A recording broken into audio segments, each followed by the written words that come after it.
अस्सलाम वालेकुम dear students. आज हम क्लास 10 केमिस्ट्री स्टार्ट करने लगे हैं। आज हम जनरल इंट्रो और कुछ थोड़ा सा चैप्टर स्टार्ट करेंगे ताकि आपके नॉलेज में थोड़ा सा ओवरव्यू बन जाए, एक रिव्यू आ जाए कि इस क्लास 10th में हमने केमिस्ट्री को किस लेवल तक लेके जाना है। वीडियो पसंद आ जाए तो लाइक कीजिएगा और सब्सक्राइब कर लीजिएगा। आज हमने जो चैप्टर स्टार्ट करना है वो है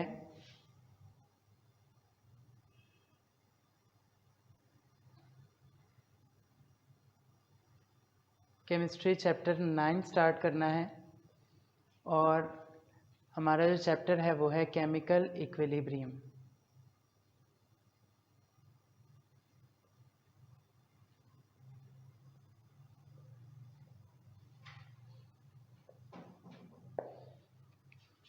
इस केमिकल इक्विलिब्रियम वाले चैप्टर में हमने केमिकल रिएक्शंस के बारे में पढ़ना है, उसकी टाइप्स पढ़नी है। तो सबसे पहले हम देख लेते हैं कि एक केमिकल रिएक्शन क्या होता है।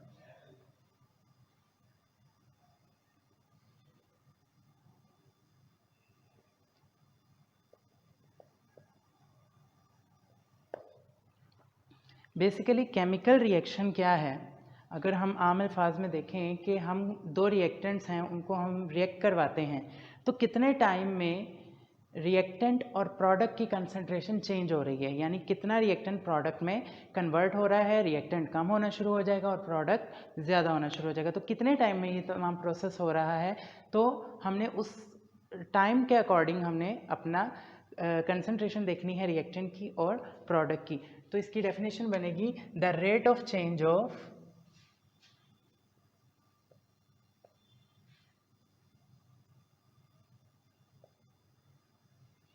concentration of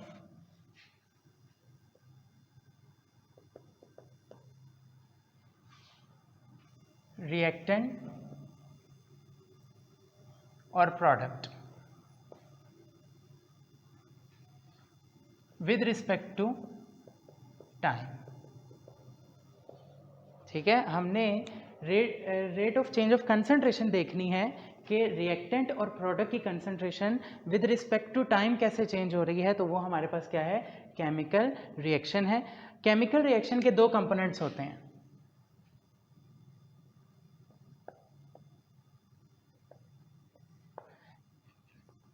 पहला है रिएक्टेंट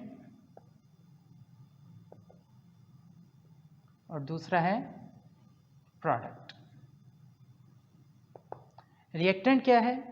रिएक्टेंट कहते हैं केमिकल रिएक्शन में जो सब्सटेंसेस पार्टिसिपेट करती हैं और रिएक्ट करती हैं उन्हें हम रिएक्टेंट्स कहते हैं, the reacting substances.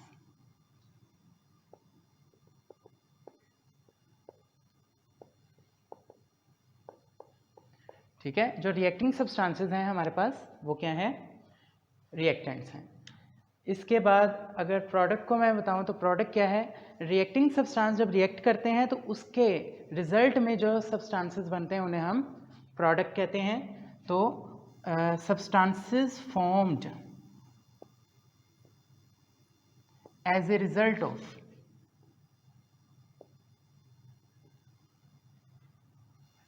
Reacting substances,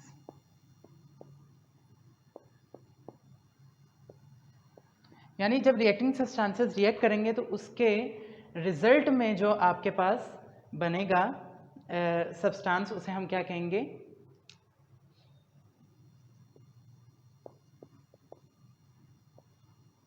उसे हम प्रोडक्ट कहेंगे। एक एग्जांपल से इसे देखते हैं। ये देखें, हमारे पास ये इक्वेशन है 2H2 + O2 और हमारे पास ये बनेगा 2H2O। अगर इस रिएक्शन में देखें हम तो ये दोनों हमारे पास क्या है, रिएक्टिंग सब्सटेंसेस हैं। ये दोनों रिएक्ट कर रहे हैं और ये हमारे पास क्या है, सब्सटेंस एज ए रिजल्ट इसके रिजल्ट में बन रहा है। तो ये हमारे पास क्या होंगे, रिएक्टेंट्स होंगे और ये हमारे पास क्या होंगे, प्रोडक्ट्स होंगे। ठीक है, आगे हम जरा इसकी टाइप्स देख लेते हैं।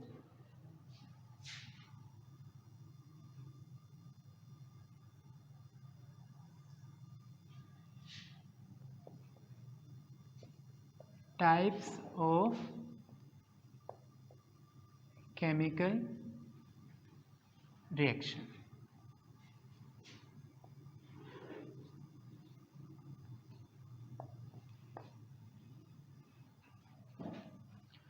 अच्छा, तो दो टाइप्स हैं आपके पास केमिकल रिएक्शन की।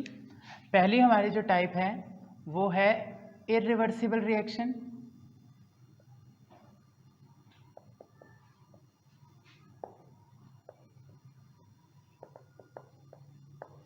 ठीक है, और दूसरा हमारे पास क्या है,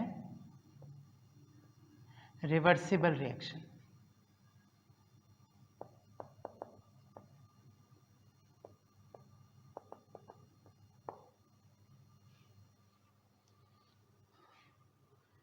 ठीक है, एक हमारे पास क्या है, रिवर्सिबल इरिवर्सिबल रिएक्शन, और दूसरा हमारे पास क्या है, रिवर्सिबल रिएक्शन। इरिवर्सिबल रिएक्शन हमारे पास क्या है, ज़रा गौर कीजिएगा। ये वो रिएक्शन है जिसमें रिएक्टेंट मिलकर तो प्रोडक्ट बना रहे हैं, लेकिन प्रोडक्ट दोबारा कंबाइन होकर रिएक्टेंट नहीं बनाते। ये सिर्फ वन डायरेक्शन रिएक्शन होता है। जैसे ये देखें, अगर हम बात करें, ये अभी हमने एग्जांपल ली थी कि 2H2 प्लस O2 रिएक्ट करके क्या बन रहा है, 2H2O। अब इस रिएक्शन में देखें, इस केमिकल रिएक्शन में हाइड्रोजन और ऑक्सीजन रिएक्ट करके वाटर तो बना रहे हैं, लेकिन वाटर दोबारा डिकम्पोज होकर हाइड्रोजन और ऑक्सीजन नहीं बना रहा। तो ये हमारे पास रिएक्शन कौन सा होता है, इरिवर्सिबल रिएक्शन, और इसे हम सिंपल इस एरो से रिप्रेजेंट करते हैं। ठीक है, अब रिवर्सिबल रिएक्शन देखें।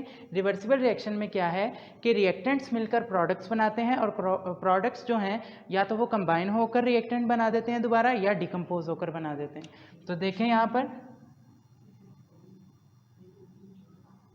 H2 plus I2 2HI। अच्छा, अब इस केमिकल रिएक्शन में देखें कि हाइड्रोजन और आयोडीन दोनों रिएक्ट करके हाइड्रोजन आयोडाइड बना रहे हैं, और हाइड्रोजन आयोडाइड भी डिकम्पोज होकर दोबारा से क्या बना रहा है, हाइड्रोजन और आयोडीन बना रहा है। यह हमें कैसे पता चल रहा है, यहाँ पर हमने 2 हेडेड एरो यूज़ किया हुआ है। इसे रिवर्सिबल साइन कहा जाता है। ये जो हमारे पास साइन है इसे हम क्या कहते हैं, रिवर्सिबल साइन।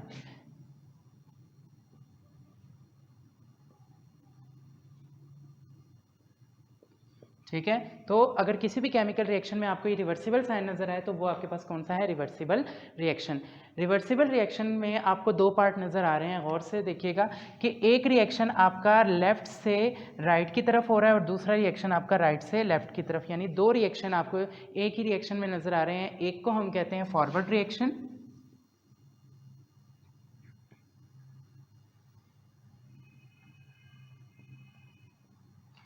ठीक है, और दूसरा हमारे पास कौन सा होगा, reverse reaction.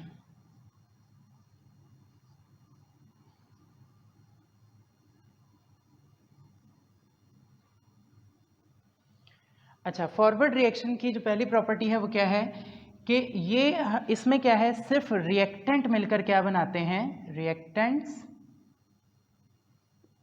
Combine to form product.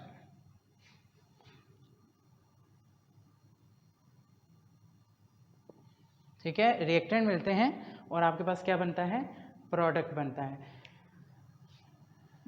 जबकि रिवर्स रिएक्शन में क्या होता है, product recombine to form reactant. Product मिलते हैं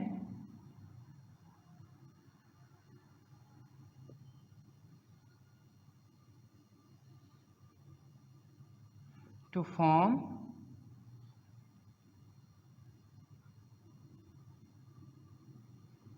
रिएक्टेंट्स। ठीक है, प्रोडक्ट रिकम्बाइन होते हैं और क्या बनते हैं, रिएक्टेंट्स बनते हैं। ये जो आपके पास फॉरवर्ड रिएक्शन है ये आपके पास लेफ्ट से राइट होता है, लेफ्ट टू राइट। ठीक है, लेफ्ट से राइट की तरफ आपका फॉरवर्ड रिएक्शन है, और जबकि आपके पास रिवर्स रिएक्शन है वो क्या होता है, राइट से राइट टू लेफ्ट। अब फॉरवर्ड रिएक्शन इनिशियली बहुत स्पीड अप होता है, इनिशियली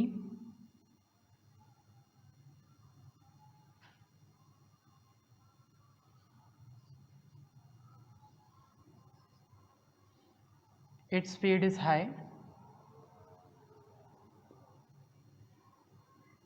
और इनिशियली ये जो होता है रिएक्शन ये स्लो होता है। ठीक हो गया, और जैसे जैसे रिएक्शन गुजरता है, ठीक है, तो टाइम जैसे जैसे पास करता है ये रिएक्शन स्लो होना शुरू हो जाता है, स्लोज ग्रेजुअली, और ये जो हमारे पास है ये क्या होता है, स्पीड अप होता रहता है।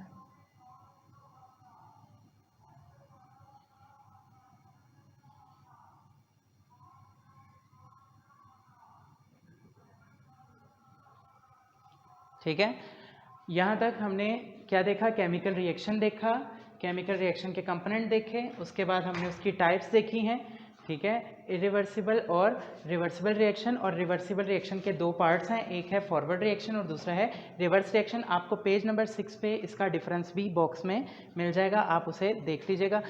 अगर कोई भी आपको इसमें मसला है आप पूछ सकते हैं।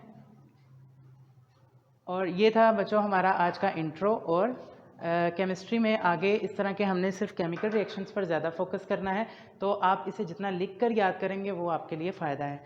Thank you very much.